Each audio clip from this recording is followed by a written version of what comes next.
autism does not begin in the brain. It ends up there. And that's where everybody looks for autism. Welcome to the Experience Miracles podcast, where we help parents find hope, answers, and drug-free help to overcome your child's chronic health challenges. I'm your host, Dr. Tony Ebel, and I'll be sharing my experiences as both a dad and a doctor on every episode. I can take the latest science and neurology of healing and break it down in the most simple and relatable way possible. We'll take on the toughest topics and answer your biggest questions through interviews with other amazing parents and leading experts, leaving you with practical action steps that you can take to help your child heal and thrive. It's time to expect and experience miracles. Let's get started.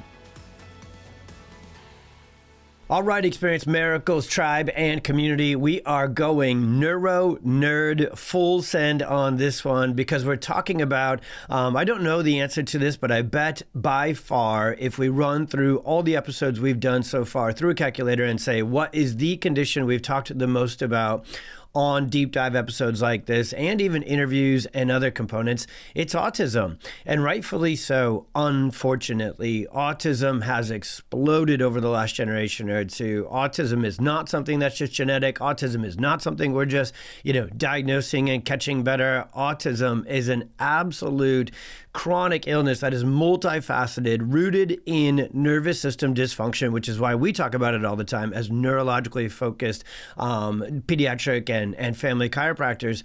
And really, the reason that this is such a condition we need to talk about so many times over is because not only are millions of our kids and families struggling with this, but there's so many different theories. There's so many different research studies that are kind of all over the place. If you look at it with one set of lenses, it's all over the place. There's 1,000 different theories. You jump into a Facebook group about autism, whether it is more medical or whether it is natural health and holistic, even especially in the holistic and natural health ones, you're going to get 1,000 different answers as to what you need to do to help your child with autism heal. And so this whole concept fits all together. It's so overwhelming because autism is a condition of daily struggles, especially if your child is level 2, level 3. It is a condition of a multitude of struggles. It's not just what people who don't know a lot about autism, they think, oh, it's a speech and a communication and a socialization challenge, right? It's a brain-based condition, and it's those challenges that those children struggle with. But when you're a parent of a child with autism, or you're a provider who skips over all the surface level stuff, not skips over, but goes deeper than the surface level understanding of autism, you know that the struggles go way beyond that. There is severe digestive challenges, immune system challenges, neurosensory, motor, gait, coordination, stimming challenges that go with this. So the list is long as to what the perfect storm multifaceted triggers and causes of autism are. The list is long as to what the struggles that come with autism for the neurobiology, neurophysiology, and the daily life of families with autism. And then the list is long as to different specific research studies we can look at and try and make sense of. So my promise to you, the autism community, through this podcast is this is the podcast. We are the doctors who will go deeper into the true foundational root cause than anyone else. And we will go into the intricacy. We will go into the complexity. But the other promise, which is perhaps the one you need most, is we will continue to connect the dots and make it more simple and straightforward to understand than anywhere else.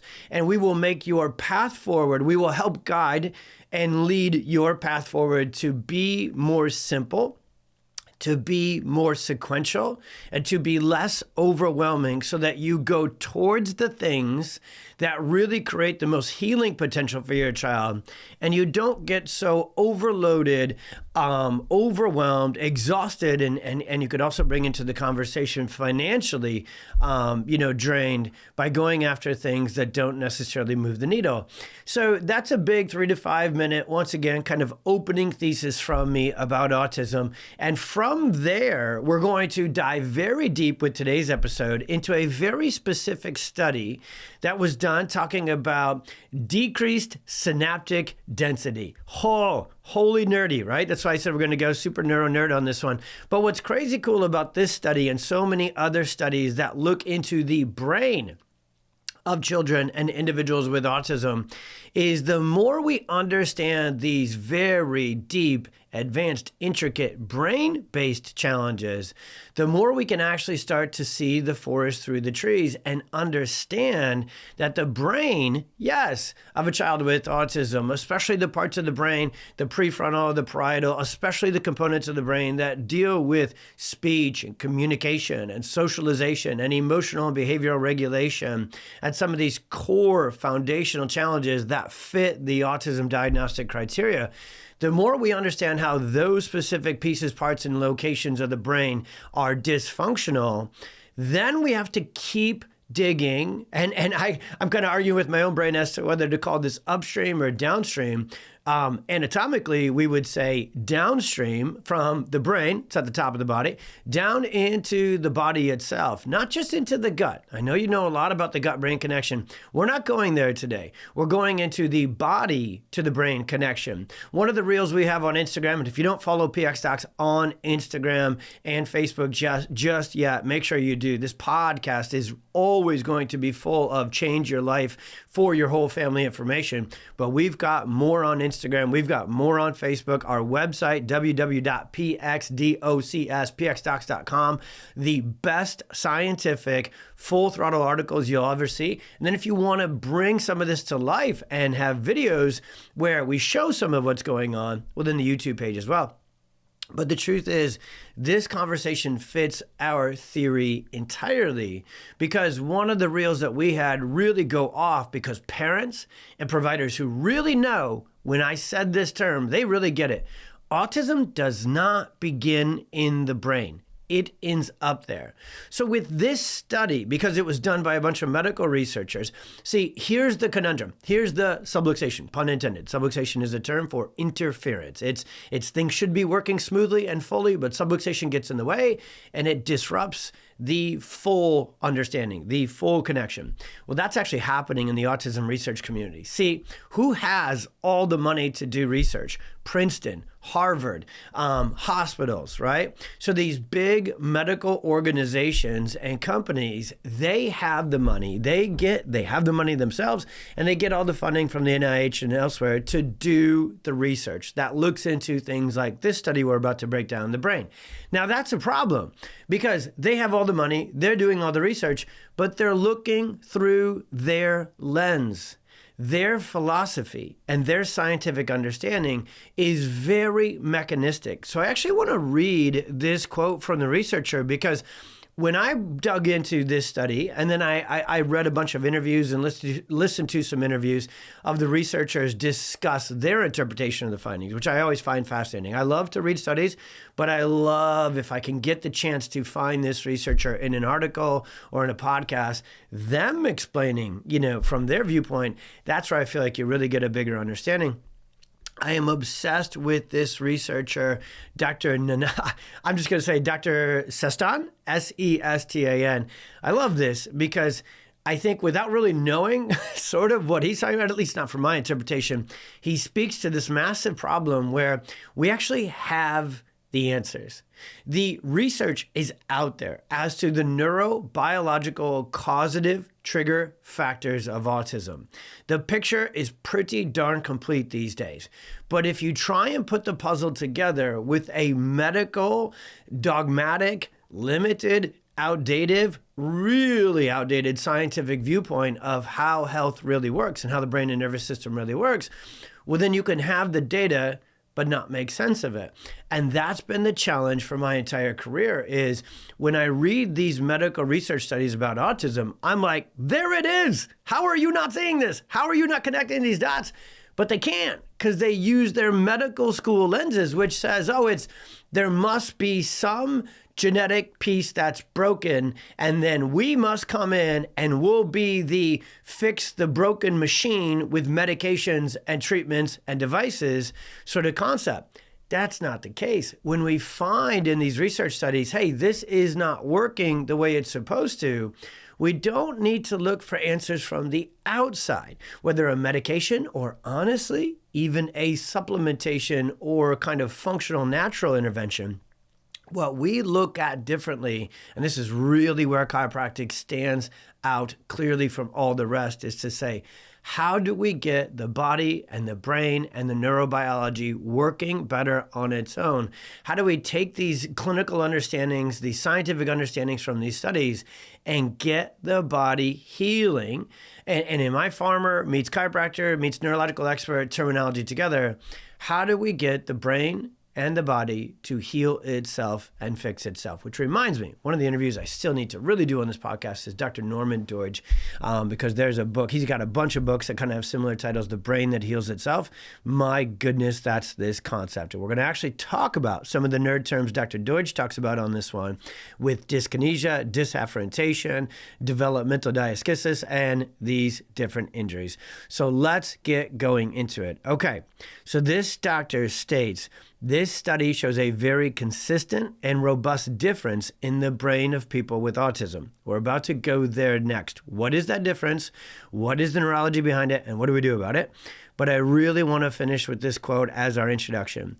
He also said, and this is kind of putting the article with his interview together, a major limiting factor in clinicians' ability to understand and offer support, he says autistic people, for children and people with autism, says McPartland, is the lack of a mechanistic understanding of the condition. Now, pause there with me. That's so medical, right? They're really saying, oh, the body is just a sum of its parts. It's a machine. Now, we're going to actually go there. That in a lot of ways is true. But this machine that God designed is so advanced and so intricate. If you don't take that foundational understanding and then go further, you can't get it all the way better, because it's not just a sum of its parts. It's how do they all work and communicate and connect together? The brain, the body, the gut, the brain, the immune system, inflammation, sensory motor, you name it. How do we take all of this understanding from, yes, a mechanistic, anatomical, physiological viewpoint, but how do we get to the forest through the trees again? And so he says, today's diagnostic criteria, which predate this new study, involve descriptions of behavior that are broad and pretty vague. Replace the word behavior there, parents, with symptoms. That's how you get an autism diagnosis. There's no actual neurobiological testing that says, hey, here is the patterns of neurophysiological or biological dysfunction that we know cause autism. There's no test for the condition. There is just an aggregate of symptoms. Same with ADHD, same with sensory, right? So medicine readily admits, literally through its diagnostic criteria, hey, we're only going to label this based upon symptoms. And parents and providers who really want to help, we know that doesn't help very much. Yes, awesomely, it might get us a diagnosis that helps us get access to therapies and interventions and things at school and get coverage. Holy cow, is that important for these families. But it doesn't generate healing. It generates support. That's awesome. That's needed. But I know you're looking for, okay, we're on a podcast, listening for more. How do we actually create healing? So he goes on to say, we could be so much more effective in figuring out whether and what supports are needed if we could aid our clinical decisions with an understanding of the biology of autism. Now, right there, I want to give this researcher one big chiro bro hug and say, dude, you're going down the right road. Now, the biology of autism, to me, to be very nerdy, and this is important, I would reframe that word to be the neurobiology of autism. See, this is where we can look into the brain from anatomy, neurobiology, and neurophysiology and really start to understand what's going on. So let's nerd out on this study for 10 minutes or so. Okay, so what they found in this study is that children, they used PET scans. So let's give you just a quick little detail on it. Now, what's so cool, a little quick story on this. When I first got into clinical practice here in Chicagoland, I met a medical neurologist who was really working, I believe still does, through the Amen clinics, Dr. Daniel Amen. By the way, anybody listening, if you have a connection with that brilliant mind, Dr. Daniel Amen, and if you could help us get him on the podcast, if you know him, you know somebody that knows that incredible, brilliant mind, who can not only understand things, but what I love about Dr. Amen is he can really communicate things effectively.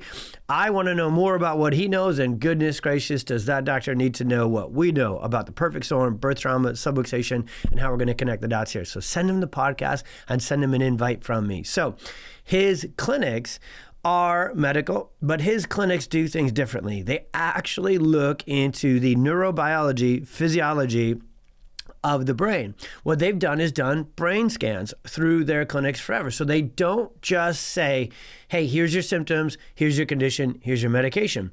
They're getting a little bit closer down our road, a good bit closer down our road, where they're actually looking for root cause brain-based dysfunctions.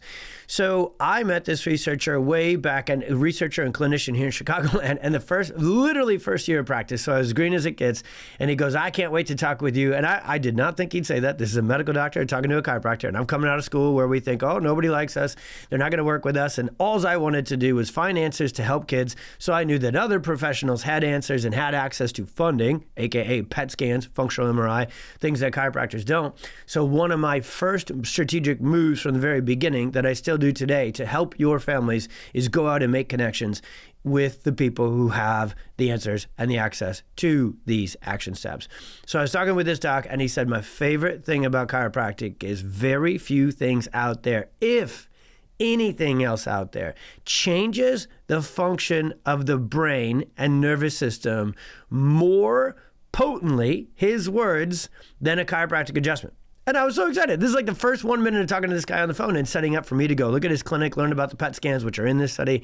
And then he goes, problem is, I was like, oh no, the music is turning here. He goes, problem is, 80 to 90% of you don't even freaking know you're doing that so incredibly to the brain. So if you're not doing it intentionally and really tracking brain changes, well, then how do you know what you're doing? Now, that will never leave me. That phone consult and working with this doc over the years has been such a blast, because that was always my plan, is to better understand not just autism, not just the brain, not just the perfect storm and root cause, but what separates PX docs' clinical chiropractic care from all other adjusting protocols, even within chiropractic, is we know exactly what we're doing.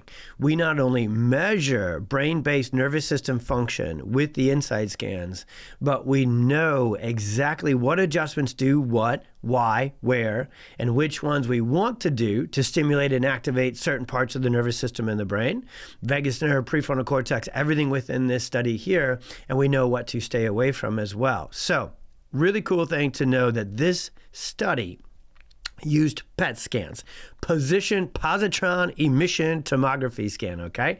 So to give you a quick little detail on that, if you've never heard of them, it's a type of medical brain-based imaging that uses radioactive substances to visualize and measure how organs and tissues are working at the cellular level. Now, what they mean by that is PET scan of the brain, because you can do a PET scan, just like an MRI or a CT scan, you can do it of the whole body, but you're able to, within the brain, it's not the best scan, by the way. Functional MRIs and other technology are really deeper and better than PET scans, and we would say our insight scans, which really measure brainstem, vagus nerve, neurospinal function, which tells the brain what to do, are things that look even deeper. But it's a great study, and it's great imagery to at least not just keep chasing symptoms and get into the brain. So in a PET scan of the brain with a study with autism, looking for answers to autism in the brain, they're looking at specific what are called regions or areas of the brain, because the brain has been mapped. We know that the prefrontal cortex does this. We know that the parietal cortex does that. We know that speech is over here. We know that motor planning is over here. We know that visual accommodation is over here. We know that the amygdala is anxiety and hippocampus is memory. So we know a lot about the brain in terms of how it's supposed to work, executive functioning and so forth. What traditional medical researchers, traditional medical, kind of clinicians struggle to understand is, even when they look deeper into the brain with a study like this, with MRIs, with PET scans, with these things, and they're looking at the brain of a child with autism, I'm going to come back to the same phrase. They can't see the forest through the trees. Now, awesome. They're looking deeper than symptoms. but they're not looking at how the brain connects to the body, or probably better said, how the neurosensory motor input from the body into, and specifically the neurospinal system and the brainstem and the vagus nerve, goes into the brain and tells the brain what to do. That's what you need to know about this study. So the study found a significant decrease in synaptic density in the brains of individuals living with autism. And getting a little deeper, and I feel like they could have done a better part of this in explaining it in the study, and they didn't, is which regions, right? So it's really cool that they understand, okay, they did a little bit, enough to know that the decreased density was found primarily in areas of the brain responsible for sensory processing, communication, and social emotional behavior and regulation. So that's autism right there. Now, net statement. What does this mean? 17% decrease in synaptic density in those specific areas. It means that the autistic brain is underconnected, understimulated in a lot of ways, overloaded and overstimulated in other ways, and disconnected and dysregulated. So this study confirms our perfect storm model and scientific theory and what we've observed clinically and worked on for the last 20 years. Let's dig in one layer deeper, rounding third base with this one. Here's the last but very important nerdy neurological terms I don't think any parent with a child with autism has probably ever heard.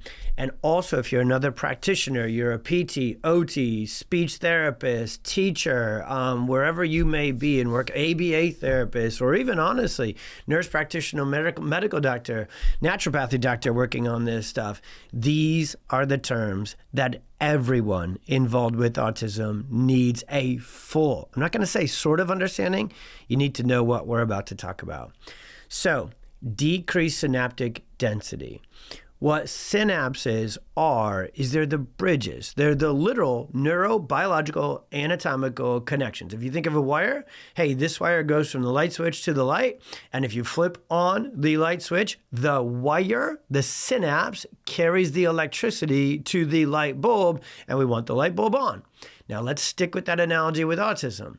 We want the light bulb on. We want the eyes making eye contact with others. We want speech coming out, not getting stuck from input, so that would be turning the switch on, transfer, sending the message across these synapses, across these wires, to output, which is, hey, the expression, right? The output. What you're going to know all about, and we talk all about on this podcast more than anything else, is what's called subluxation, nervous system dysfunction and interference. Subluxation is a middleman that we don't want. It's obstruction between the light switch being flipped on and the light bulb actually coming on. So in an autism symptom conversation, eye contact, social, emotional expression, wanting to go out, make friends, make connections, speech, so let me go sideways, but we're not going sideways at all. Let me really teach you how the nervous system works in an Iowa simple Dr. Tony 3-step process. The entirety of the brain and nervous system, including every struggle with autism, the entirety of the brain and nervous system works in a 3-step sequential process. Step 1, input. That's called afferentation or afferentation in neurological, biological terminology. So sensory input, afferentation, perception. So when we talk about sensory, whether it, and every form of input, there's not just 5 forms of sensory input that we learn in high school biology.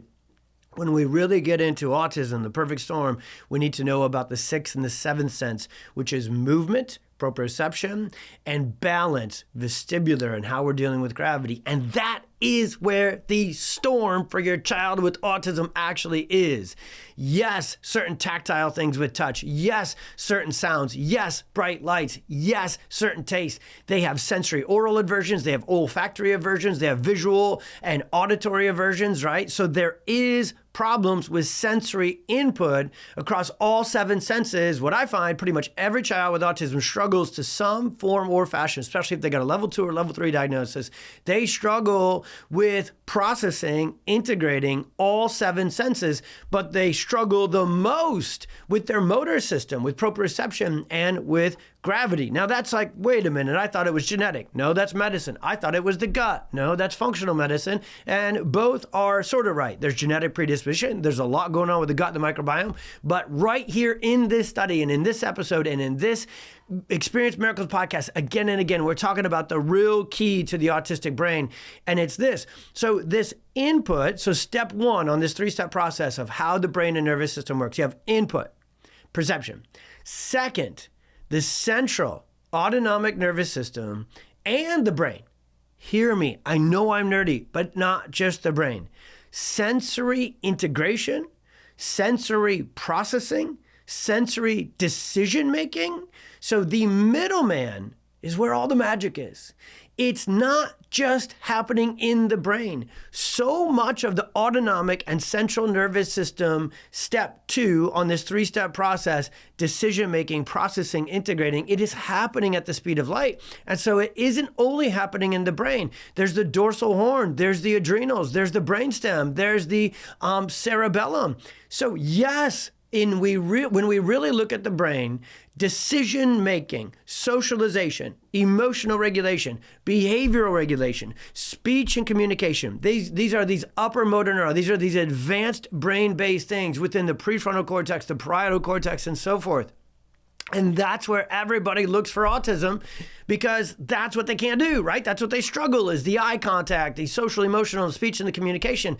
So they look at the brain and they go, oh, the autism, okay, if we say it's not genetic and we say that it's a brain-based problem and it's within the nervous system. See, the problem with medicine, even these amazing docs like in this study that are looking a little bit deeper, they see the nervous system as a separation of its parts instead of all tethered together. The brain is just a part of the nervous system. It's not the whole nervous system. The brain doesn't just control the body as much as the body controls the brain, and really they work together.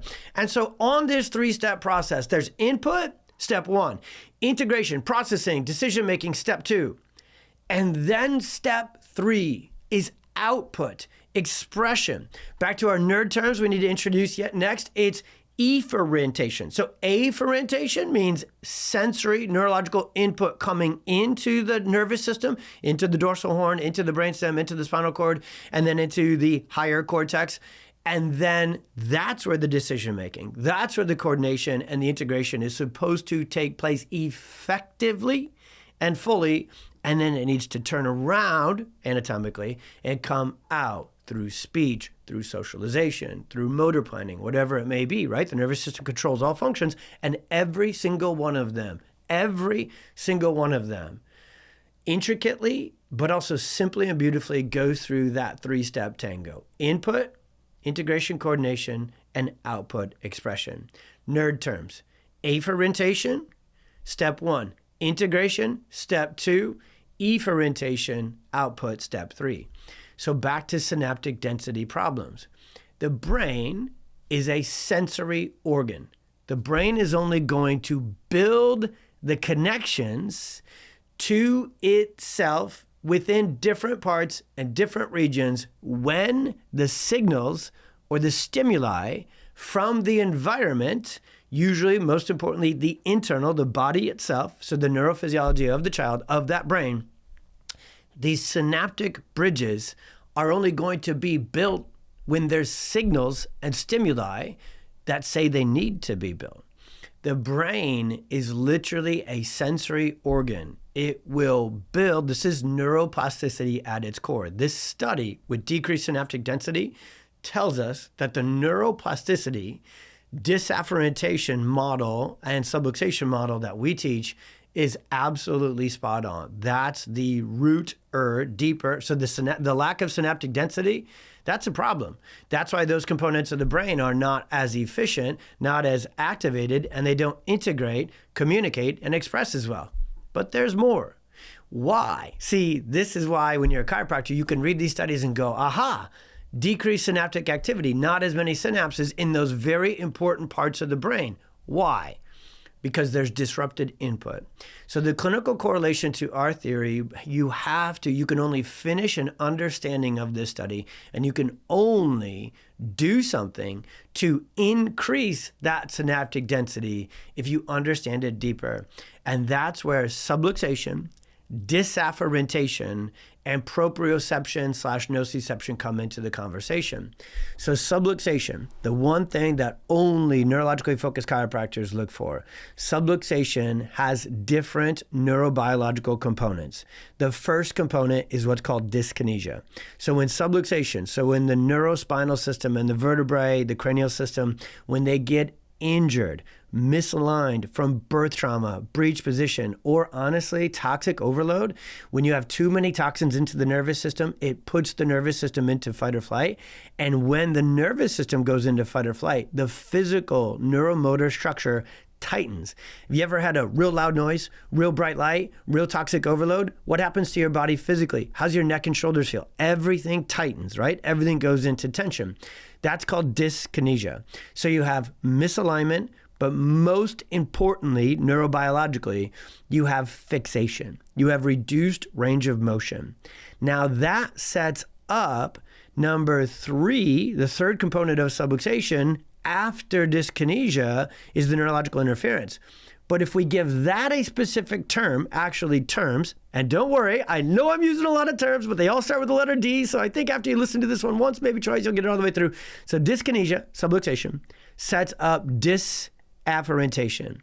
Now that means there's not as much proprioceptive movement-based input from the body, specifically the brainstem and the neurospinal system, where 60% of all the proprioception into the brain is supposed to come from. 1/3 comes from just the upper neck and the brainstem, which is why forceps, induction, vacuum, C-section, cord wraps are so important. Posture, movement, gait, head and neck control, motor milestones are so important because subluxation sets up shop there, leading to dysafferentation. That physical trauma, these physical injuries disrupt the nervous system from a sensory motor input. That disruption leads to reduced proprioceptive input into the brain stem and into reduced cortical activation. If it doesn't get enough movement because of subluxation, reduced proprioception, into the dorsal horn, into the spinal cord, into the brainstem, into the cerebellum. If it can't get in from those first places downstream, it's not going to get upstream into the prefrontal cortex, the parietal cortex.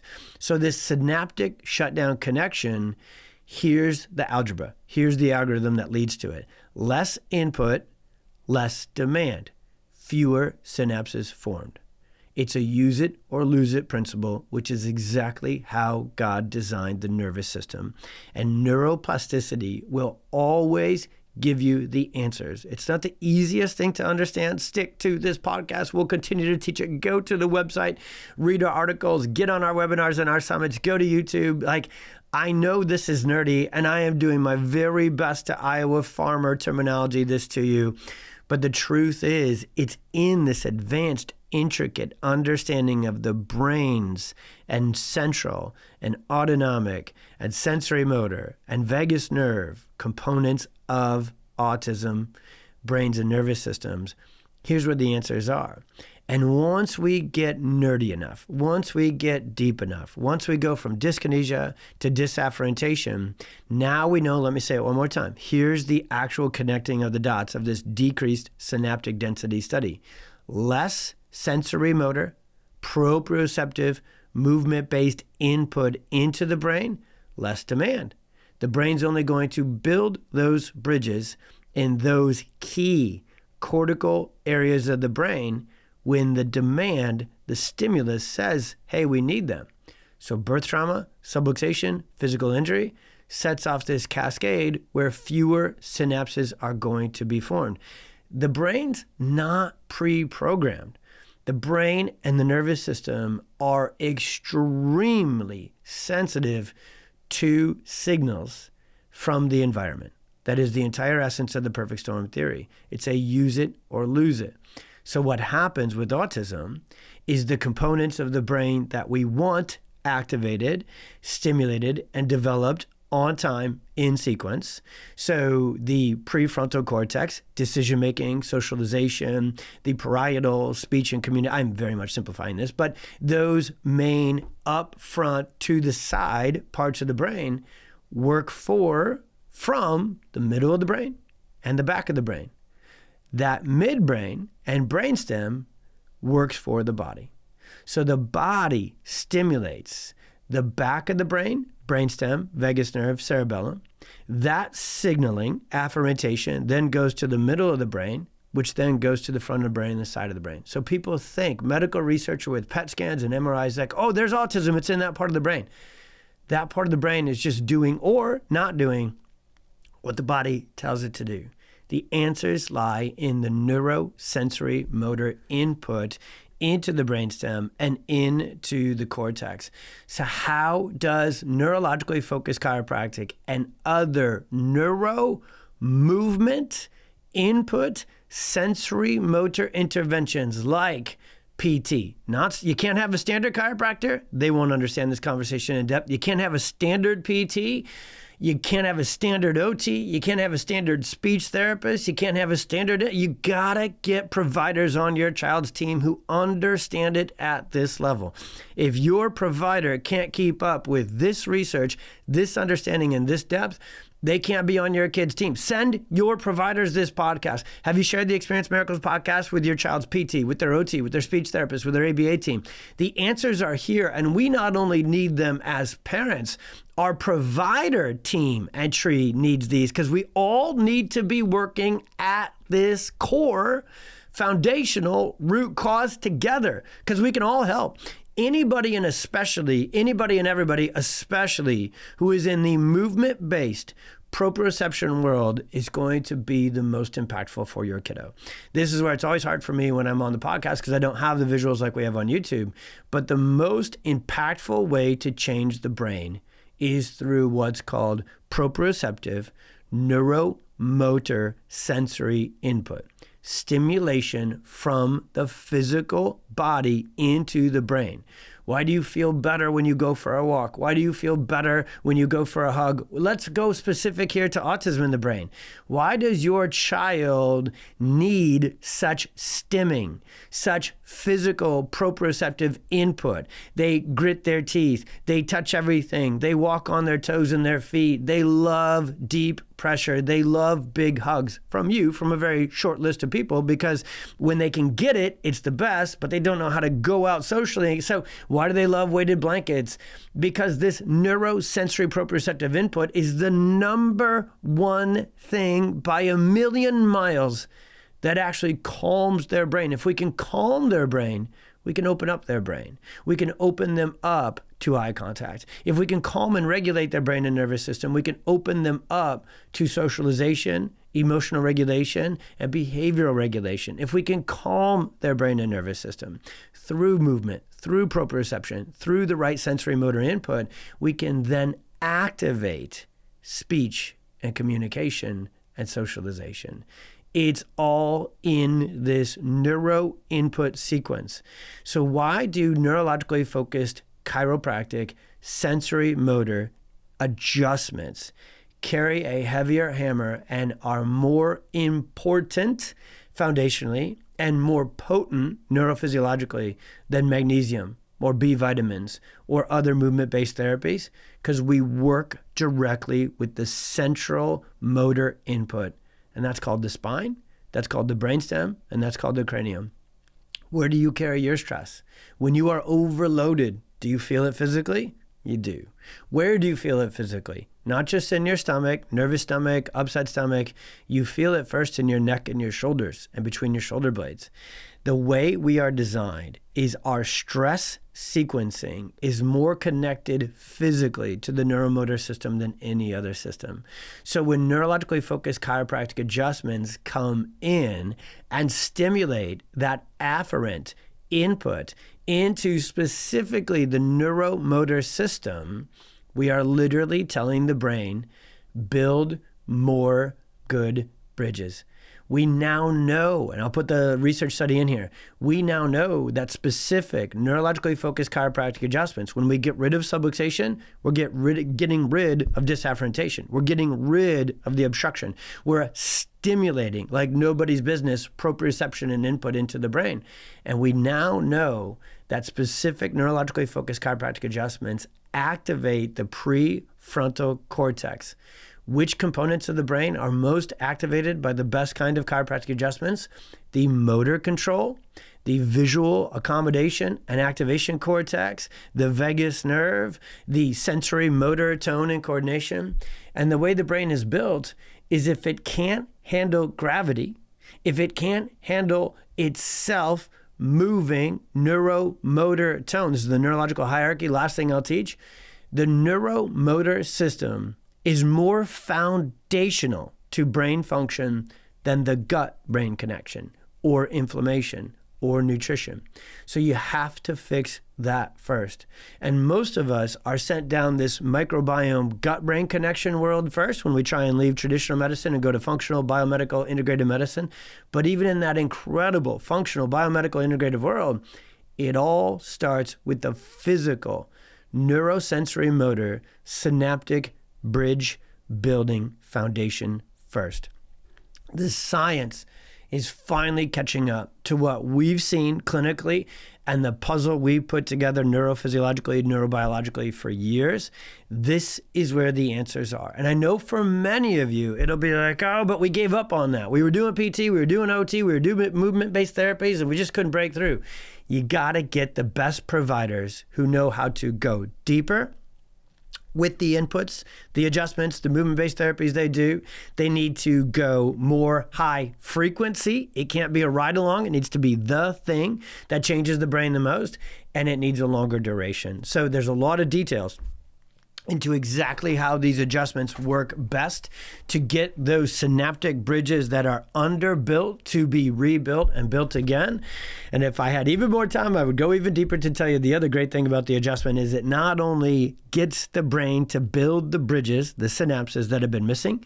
The coolest thing about the neurotonal approach that we created is it also quiets the brain. So we also get the brain to finally start to shut down and shut off the nociceptive, which is the opposite of proprioception, the noxious, annoying stimuli. So an adjustment, I'd have to literally do a podcast for like 365 days, nonstop, never stop talking to actually teach you the full neurophysiological, neurobiological input, coordination and expression science behind how powerful an adjustment, and in addition to this neurologically focused chiropractic, the answers are in the movement-based therapies. Chiropractic is not one of those. Chiropractic is a stand-alone, separate and distinct intervention for subluxation and nervous system dysfunction and disrupted body to brain communication and stimulation. We take care of that.